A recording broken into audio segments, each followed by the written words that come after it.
Well, I have fallen for social media ads to buy a product. And this is not something that I just recently did. I did it at the end of last year. This thing here. I don't know if anybody's seen this going around on social media. It may not even exist anymore. Sorry, a mosquito is biting me. Its handle is a little too short, but I'll be honest though, this thing right here works really well. So definitely don't feel like I wasted my money. Um, and as you can see, that was all weedy and grown up, and this is like, look, here's a section that I want to clear out because I'm about to put some new things in. So as you can see, I'm barely putting any force or pressure into it. I'm able to keep talking and got to get the weeds out, but this thing does really well. There's some of this grass that is really hard to get out, like the nutsedge. It has a very strong root, so a lot of times you still have to get that by hand. But this other stuff, and I've gotten some thick grass out with this, so it's possible. It's just a little bit more difficult. I can't probably do it with one hand. But yeah, this is, and actually what makes this work, hold on one second, sorry for this poor angle here. What makes it work are these things are pretty sharp, especially on the tips. They're pretty sharp, and it comes with another, you see how it's bolted on there? It comes with a replacement that I believe is just like a blade and doesn't have the teeth like this, and it comes with at least one, if not more, sharpeners, so you can keep it sharp. I don't think I've used it enough to but I mean, it really does, ouch, hit my own knee. It really does get in here and get stuff out. So for like this big clump of grass, it's probably sedge grass, a lot of times you still have to get down there and get that with your hands. You can't say that everything that's on social media is a waste of money and a waste of time, because I do actually like this thing a lot. And you can see it's rebar. My one complaint I have, other than the shortness of the handle, now I think you can get a longer handle. You can probably put on a longer handle, but this screw right here, this is loose. That's my one complaint. But it works pretty well, so I caved, but I actually don't regret it. So what I'm going to be putting in today, as much as I can, because it's looking like it could rain. We got about an inch of rain last night, which we've had a really bad drought. But I'm going to try putting in these. This is borage. These are really good for pollinators. It's starting to warm up, so black eyes, I think I have some more in there, and garbanzo beans. And this is the thing, and I've seen people talk about this, and I'll reiterate this. If you're wanting to plant stuff like garbanzo beans or black-eyed peas or black beans or lima beans, unless you're looking for a variety that they don't sell in the store, don't bother with buying seeds in a seed packet from someone who's selling just standard garbanzo beans or black-eyed peas or something like that. Go to your local grocery store and get a bag of just dried beans or peas or whatever it is, and they're a whole lot cheaper. You'll pay, $1.50 for a seed pack, or you could pay $1.50 and get this. And this is a pound of garbanzo beans.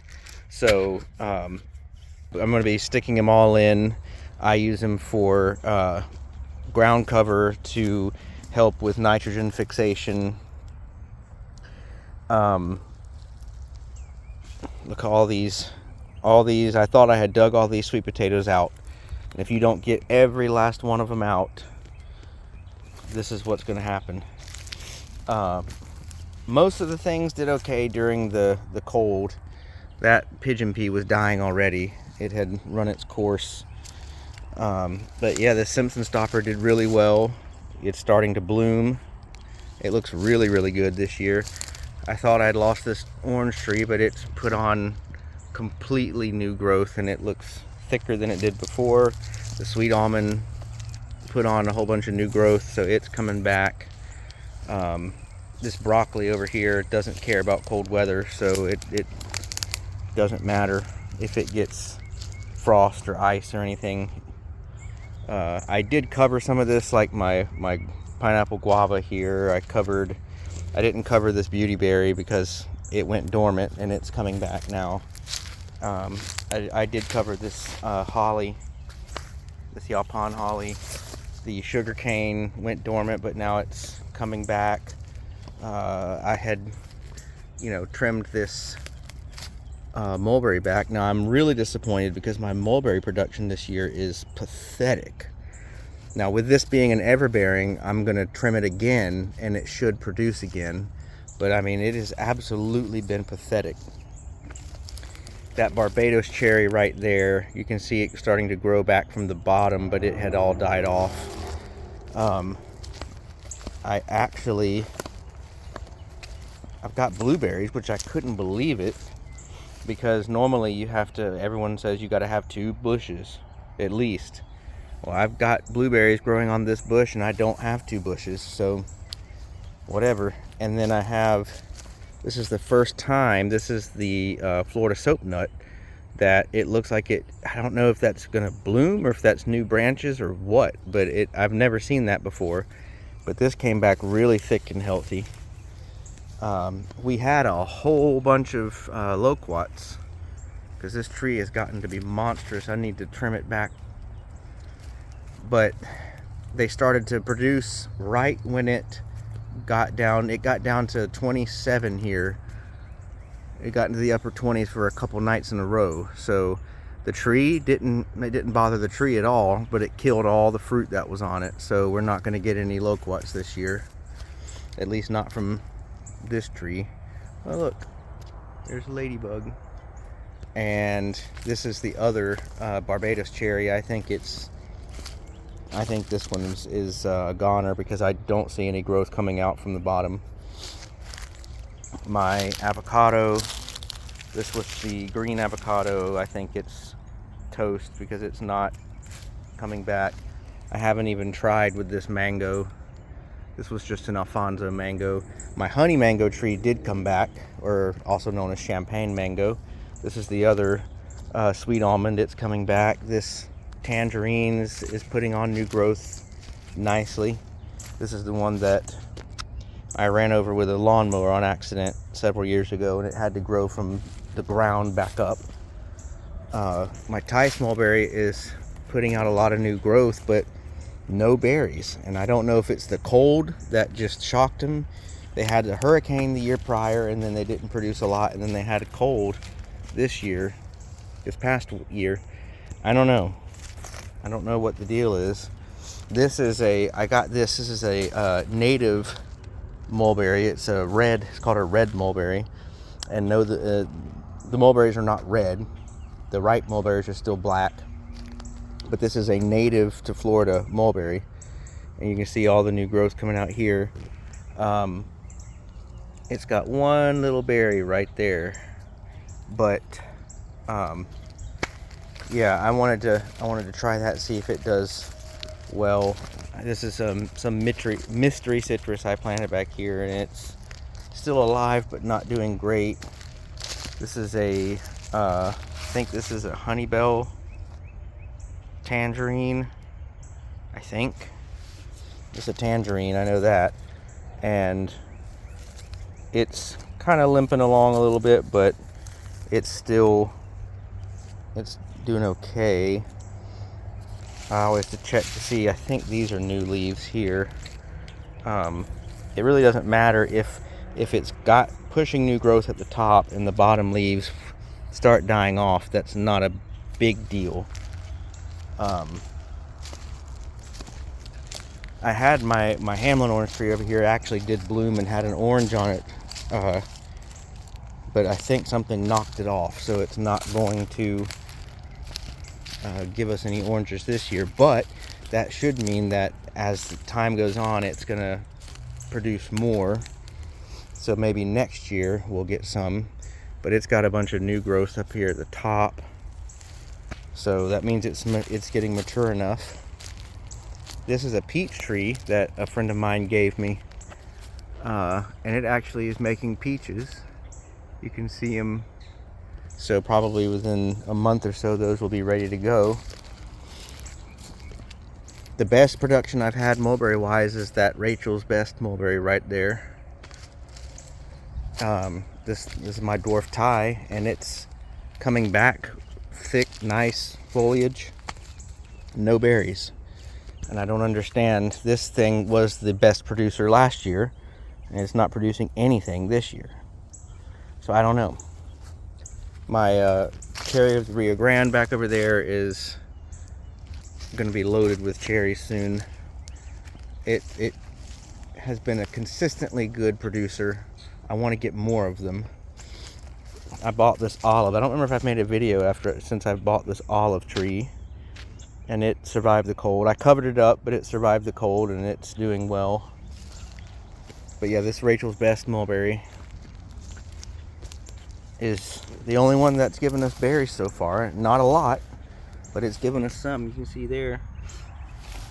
Very good berries too. Very sweet, good flavor. I mean, this everbearing back here. This everbearing was the mother tree to the one that's up there, right there where I'm pointing. It's fuzzy.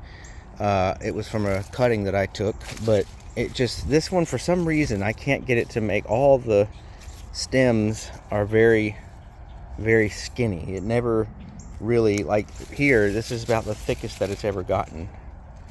I don't know why, but whatever. Maybe it doesn't like that spot, but it's been living there for years now. So, but you can see all of those were flowers, and they're gonna be cherries after a while. They're all over here. So I wanted to plant more of those. They're just hard to find. So I'm gonna try. I don't know if they do well. I don't know if you can do cuttings off of that tree. Not all trees do well with cuttings. I've got some that are little seedlings, or saplings I should say, but they are growing extremely slow, so I don't know if that's just what they do.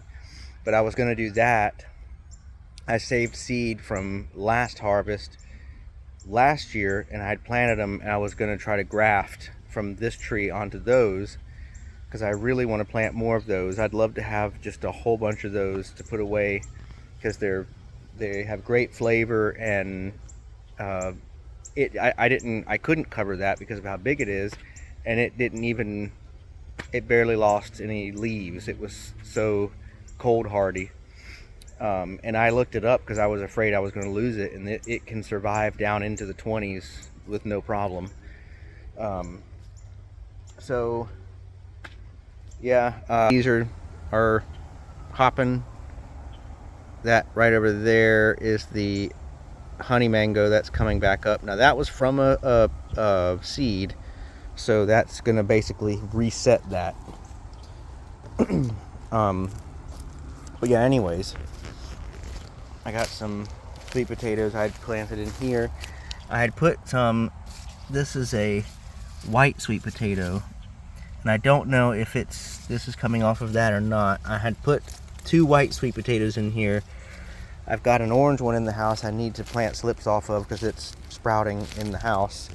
And because why not? I mean, these are all purple variety.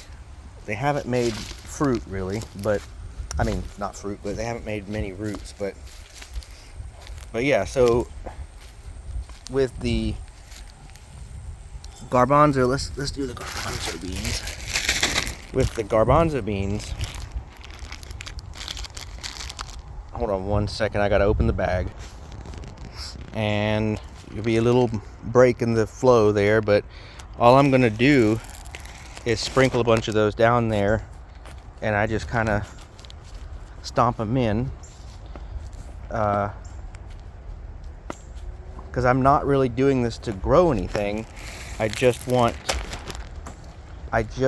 to have, I'm actually allergic to beans and peas, but I just want to have, it's a nitrogen fixing plant. So that's why I do this with black eyes, and I'm trying garbanzo beans because I've heard that they do well in our climate.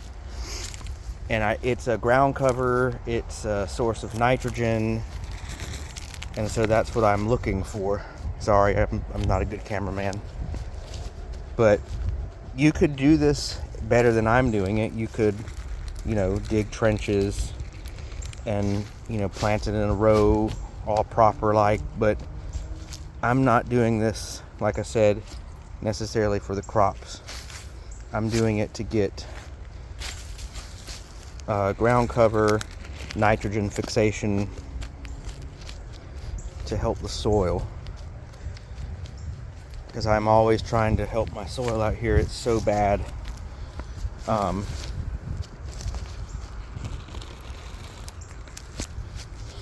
So this is all you got to do. Seriously, just go get a bag. You could even, depending on what you're planting, you could get a bulk bag and plant it, and it would still be cheaper than buying a seed pack. It's not worth buying a seed pack for stuff like this, trust me. I'll probably put some in there and just all around.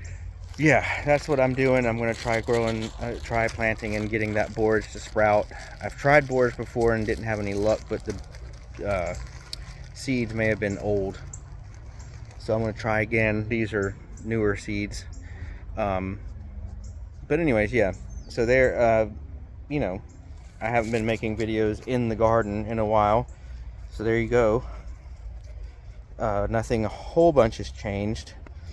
I will, and I'll be done.